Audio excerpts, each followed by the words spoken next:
মই আহিয়ে যাব বিচাৰিছো, মোক যাব দিয়া নাই, সকলোৱে ঘৰৰ মানুহে যাব দিয়া নাই। আমাৰ মোকতো কোনো কোঅৰ্ডিনেট কৰা নাই। আমাৰ মই এতিয়া তাত সিদ্ধাৰ্থৰ কাৰণেও কোনোবাই কিবা ক'লে যে তাক সি আহিব লাগিব। মোৰ কাৰণে কোনে কৈছে? মোক এবাৰ কওক, কোনোবাই যদি কৈছে যে শেখৰ আহিব পাৰে মই যাম, কিন্তু মই এটাই শুনি আছো শেখৰকো মাৰি পেলাম, শেখৰক মাৰি পেলাম, শেখৰক য'ত দেখা পাওঁ তোক হাৰ মূৰ ভাঙি দিম, তোক চুবাই খাম।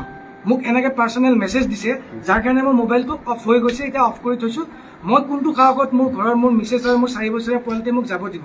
মোৰতো কোনো পুলিচ প্ৰটেকশ্যনো নাই, না মোক কোনোবাই ফোন কৰি সুধিছে যে আপোনাক গাৰ্ড কৰিম। মোকতো একো কৰা নাই, মোৰ ঘৰতো এতিয়ালৈকে কোনো পুলিচ প্ৰটেকশ্যন নাই, একো নাই, নালাগেও মোক প্ৰটেকশ্যন। মইতো দুখ কৰা নাই, কিন্তু মই অকলে আছো। আপোনালোক আহিছে, মোক ঘৰত পাইছে, মই বেলেগত নাই। মই এতিয়া নহয়, মই তেতিয়াই যাব বিচাৰিছো। আৰু এতিয়াও দাদাৰ ওচৰত, দাদাৰ লাষ্ট কোনে তাত মোকাগ্নি কৰিব সেইটো আমাৰ অধিকাৰ নাই। ফেমিলি আছে, মেনেজমেণ্ট আছে, তেওঁলোকে